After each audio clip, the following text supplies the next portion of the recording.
Philadelphia. Hello. You were calling to say, why do people convert to religion when they're faced with fear of death? Basically, the no atheists in foxholes thing. Yes, that's it. Exactly right. Yeah. So the no atheists in foxholes thing has nothing to do with belief. It's basically a statement that when the going gets tough, people get desperate and they'll probably do just about anything. We should point out that the Military Association of Atheists and Freethinkers actually has a collection of people who are atheists in foxholes. Yeah, including me. I'm sitting next to someone who was an atheist in foxholes. Oh, cool. But the thing is, setting aside the notion of foxholes, we know this isn't true. We know that there are plenty of people who have gone to their grave under incredibly trying circumstances and pain and suffering and everything else who don't reach out to a God, who are not believers. If it were the case that people in desperate times largely reached out to a God, that's not a testament to what they believe.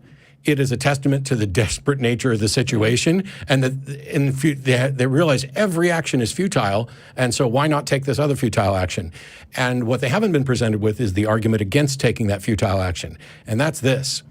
If I'm in a foxhole, and the person on my right is an atheist, and the person on my left is a believer, and the person behind me is somebody who's going to desperately reach out to a God at that moment, I'm sticking closest to the atheist because they're the one that are actually assessing the current actions and trying to figure out the best course of action there, rather than hitting their knees and praying. They're the ones that are firing back.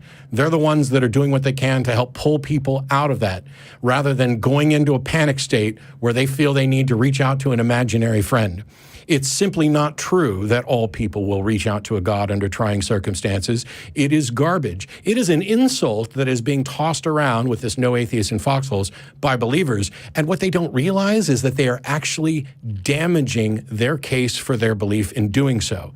Because what they're doing is not saying, oh, you guys all actually know there's a God and you'll come to him when the going gets tough. No, they're suggesting that a lifetime spent being actually convinced that there's a God and being faithful and serving a God can be roughly equivalent to someone in a panic state saying, holy crap, I'm fucked, please get me out of here, supernatural friend. It diminishes the value of their religion. It doesn't actually disparage atheists at all.